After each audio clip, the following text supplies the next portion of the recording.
So there are going to be some of you who are headed to the slopes, if not before Christmas, after the holidays, to snowboard. Let's give you some things that might help a little bit. So when you're on a board, most settings on the bindings, about 15 degrees toe to off the center. Just heels under hip, toes out a little bit. So we're going to do a lot of your exercises in those stances. But what I'm about to show you could also be done toed in stagger to change the demand on the joints and muscles. But so what I want you to do, belly up to a counter. I'm going to use the Viper here. I'm going to toe out that 15 degrees. I'm going to sit in my hips. I'm going to go into sort of a classic squat here, almost a defensive position athletically. But I'm going to rock forward into a horse stance, at least in terms of the knees going forward and the pelvis getting under me. But I'm also going to elevate onto feet, what some people in the industry call a dumpy squat. And I'm going to rock back and forth.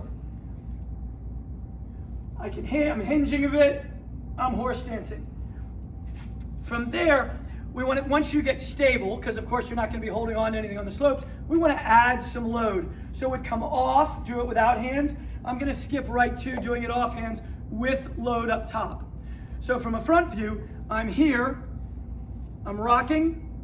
I'm careful about not rocking too far forward, but the more your margin of error your threshold of control can load front and back, the better you are.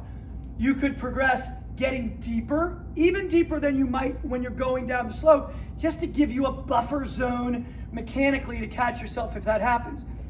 You could go for more time under tension, longer sets, more load, but you could also add some sensory demand. So from here, I'll make it more obvious. I'm doing my rocker squat, my snowboarder squat here, and I'm gonna look downhill, down the slope. If I were headed to my left, I'm gonna go the other way, and I might start to vary it and try to look and get back. So whether you do a head turn and an eye turn, which is a sensory tweak to the system, or load, or depth of motion, all ways to work hard and get benefit in that, we'll call it a snowboarder squat or rocker squat. And we wish you the best of luck on the slopes this season. Train hard and then go have fun.